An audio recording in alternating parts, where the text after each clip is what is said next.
In the past, if you had told the ancient Egyptians or the people of the Nine Bows, meaning their enemies, that Egypt would be one of the weakest countries in the world in the future, everybody would have laughed at you. Egypt was so strong in the beginning that there was absolutely nothing anybody could do about it. With several people trying to take over and several people going out of their way to reach Earth's spiritual heartland at the time, Egypt. These people who knew about Egypt, who knew that if they captured Egypt, they would have endless funds, wrote about how rich this nation was. So rich that it ultimately separated itself from Africa as one of the most glorified nations, including people who talk bad about Africa. They today still speak about ancient Egypt as the greatest place on earth, separating it again from Africa. Yet, they do not understand that when they talk about this place, they're talking about a fallen land. And this fallen land is the best example for what happens when you get colonized over and over again, to the point that the enemies bring you to your knees. Not even being the richest country in Africa today, it is a huge contrast from what was. But what happened during the 2,000 years from wealth to what it is today? And I'm going to say this right now, and I don't care how people feel about it. It's only one culture in history that can maybe give us a run for our money as foundational Black Americans. Only one, and that's the ancient Egyptians. That's the only culture who can maybe give us a run for our money. Every culture throughout history seems to have revered gold in a number of different ways. Okay. Ancient Egypt absolutely revered gold, like all ancient cultures, but they absolutely revered gold. So if people look at Egypt now, you're looking at all this sand and all this shit. That is not what it looked like. In the thousands of years before the construction of the pyramid, it was a rainforest and it was fertile. And so my thought is these people probably had plenty of food, and so they didn't have to go anywhere. You have these people that live in this incredibly resource-rich place, and they were able to spend thousands of years there. And I think in those thousands of years, they devised methods that we still haven't even considered, because we went in a different path. And as a medium of exchange. By the 12th dynasty, shortly after 2000 BC, most of the pharaoh's annual revenue came from gold mining. And around the start of the New Kingdom, the pharaohs were taking in gold by the hundreds of pounds a year, flat minimum that we know of. And that's probably a vast underestimate. One single donation by the pharaoh Hatshepsut to the temple at Karnak amounted to more than 1/2 ton of solid gold. Although these people are modern, the stories about the wealth of Egypt started long time ago. Of course, documented first by themselves, which is where we get most of the information about what they had. But then also people like Herodotus, the Persians, the Assyrians, the Hittites.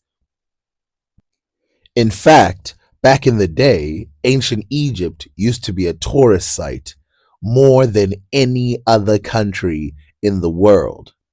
There is even thoughts that people as far as India would hear about Egypt and travel there. And of course, with great wealth comes great ideas. And ancient Egypt did not have a shortage of great ideas. And so we all talk about how ancient Egypt gave birth to things like the water clock, how they gave birth to obviously great furniture, papyrus, writing in general, which is still used today with the English language and many of the other languages that have the written script today. Any language today that is written in an alphabet way comes from ancient Egypt. The calendar, of course, cosmetics, irrigation, medicine. Most of the medicine up until the 1900s used to be following the ancient Egyptian method. And so, with this history, you would think that this civilization that for thousands of years ruled and was the envy of the world would remain that way today. What could possibly chop a nation like that down?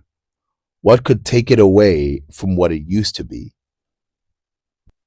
It starts first and foremost with the Hyksos, a people who would add to the culture of ancient Egypt and there themselves be transformed. Egypt would never be the same again after this. And also, they would be very wary not to be taken over.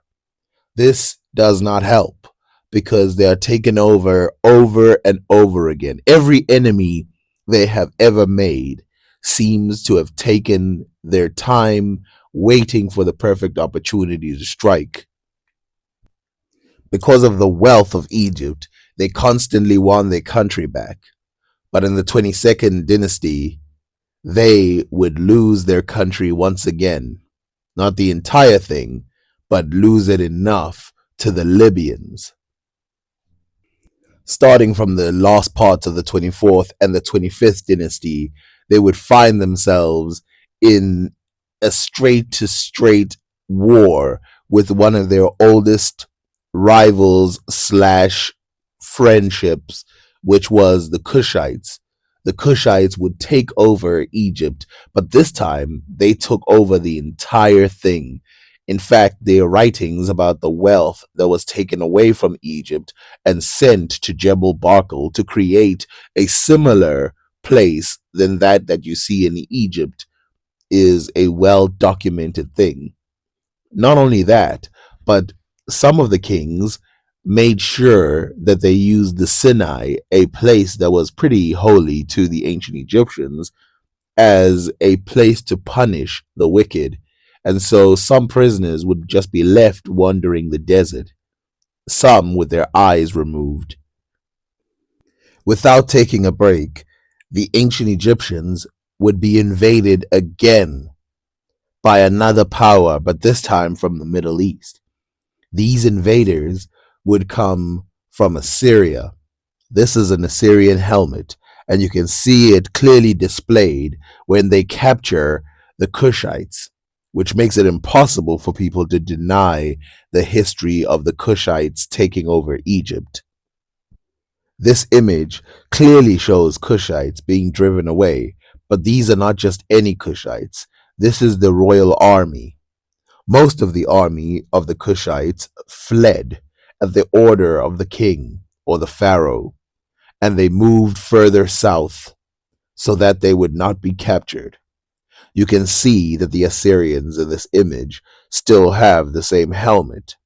These are warriors, and you cannot imagine the type of pain that would have been brought to these people. Egypt, who had fallen into foreign hands before, but this time fell into foreign hands so foreign that things don't seem like they would ever recover. Now, given that these foreigners are from a completely different continent, you can imagine that although they loved Egypt and talked about it a lot, so much so that the Assyrians started styling themselves as pharaohs. One of the things that is commonly used here is that everybody who conquers Egypt styles themselves as a pharaoh because their culture is so rich and captivating that everybody wants to be part of it, even in the ancient world. This, by the way, is not true for other nations. Not everyone who conquered other lands pretended to be the kings of those nations. But as quickly as the Assyrians took over Egypt is as quick as they lost it, and Egypt became independent for a while. But as quickly as they became independent, they fell victim to another empire, the Persians, through Cambyses. Now, although the Persians were pretty powerful, there were still some Egyptians who pushed back against the rule of ancient Egypt. And of course, when you see that the Persians had two rules of Egypt, that's when you realize that they valued and probably overvalued Egypt. By this time, Egypt is now starting to lose its identity a little bit, hanging on, not by a thread, but hanging on. This is an image of Alexander the Great. For right after the Persians, it was the Greeks that would soon take over Egypt, leaving behind a dynasty of Ptolemies. Egypt would be incredibly rich by this time and incredibly inventive, coming up with so many inventions that would still to this day be talked about as inventions that were too ahead of their time to be utilized. There's all kinds of talks about what papyrus did for the Greeks. In other words, as soon as they took over Egypt, Egypt does what it did best, as you can see with the image, as it takes over the people who took over Egypt. And soon the wealth that it could generate became obvious. And also the expansion into the deeper countries of Africa, for which Europeans basically had no access to in the past. Now we all know that the last pharaoh of Egypt had long passed by this moment, and so we see that ancient Egypt would never be the same. They tried to revive it by creating similarities between the Greeks and the ancient Egyptians, but it was too little too late. Some of the documents that come from this era are written in the Egyptian language, but they are not the ancient Egyptian language of old. Some of the alphabets and things used are completely different than what the ancients would use. But this speaks to how much was taken from ancient Egypt by these foreigners. And again, it is no surprise that these foreigners found themselves in a point like this, given the wealth that the ancient Egyptians had. Even just knowing what was inside the pyramids would make anybody shake, thinking of the immense wealth inside of there. Building on the old scientific thoughts by the ancient Egyptians, this time led to a scientific revolution and a new understanding of the world that would affect people forever. Although the Ptolemaic dynasty would last hundreds of years, nearly lasting 300 years altogether, there was still another invasion that would last a very long time. And that is the role of the Romans. The Romans took over Egypt and ruled for over 400 years. This rule, of course, transformed Egypt forever. And we must remember at this time that the Romans were still trying to serve themselves above everybody else. And of course, they took over other parts of Africa as well. With this many invasions that are lasting this long, and Egypt weakened and their culture completely compromised and completely overturned and looking in the direction of the foreigners, it's pretty obvious that by this time Egypt had completely lost its identity. But there was still yet another invasion that was going to happen. This invasion came fast and unexpected because the Romans seemed like they were going to rule forever. But the Romans had created enough enemies externally and internally, having problem with the Jewish populations, a new Christian population, having problems with Africans, having problems with other Europeans. All this led to a decline. And who else but the Muslims were there to capitalize on this? Starting with the Battle of Uhud, the Muslims started to expand in a very serious way. And of course, taking over Mecca is one of the most important things that ever happened.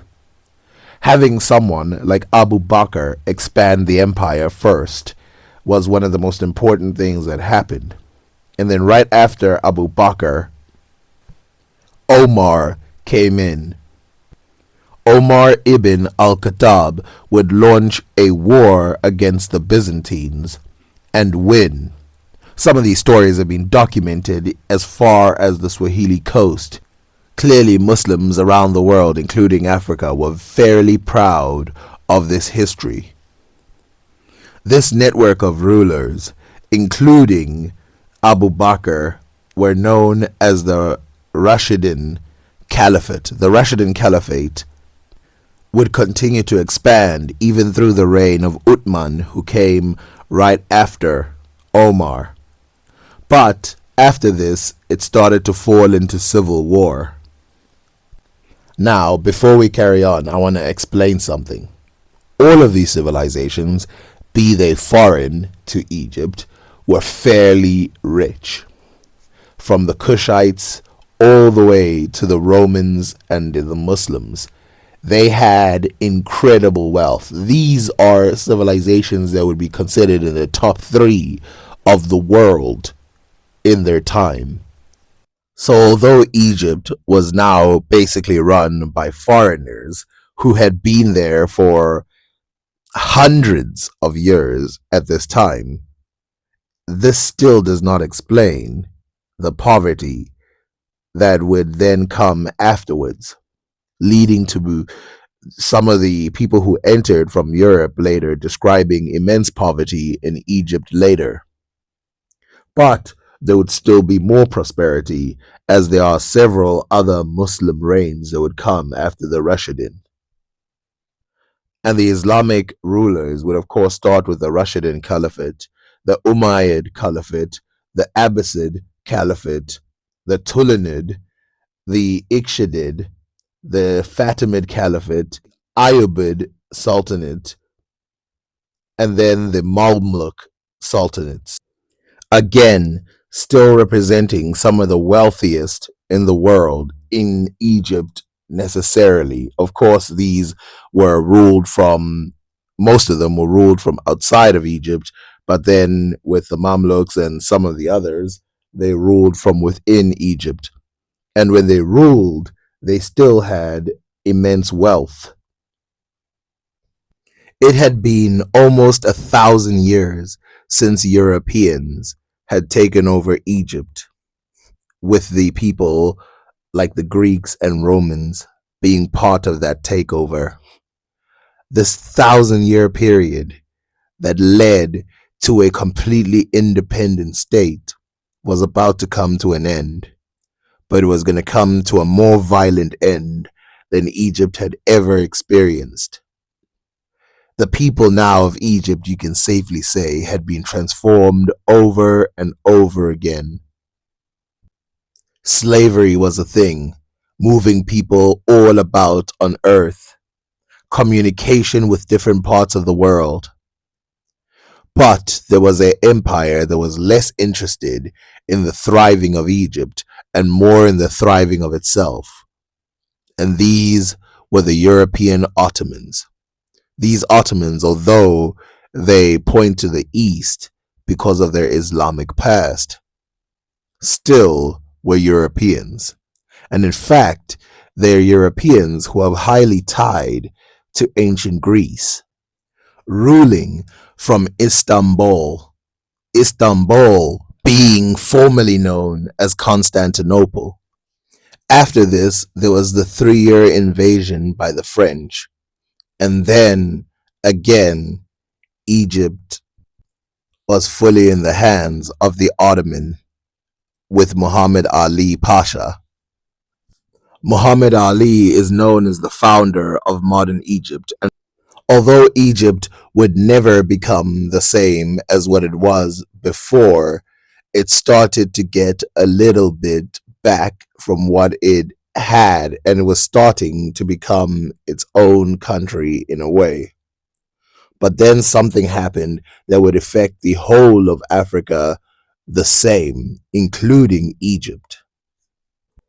This is usually the image that is used that shows the domination of Africa by European countries. As you can see here, this is Cecil Rhodes, and it talks specifically of domination from Africa completely. But something that a lot of people don't understand about this image is that it's specifically depicting the from Cape Town to Cairo, which was a mission by the British who wanted to connect their empire starting from South Africa all the way to Cairo and creating a railway system that goes throughout. Now, the only problem is that there were people like the Portuguese who wanted to start from the Swahili coast and then move to Congo and connect their empires, which meant there was going to be a clash. Of course, the biggest people who would suffer from this are the Africans themselves. This would lead Africa to further decline. But specifically talking about Egypt, so important was this mission that at what point they actually completed it.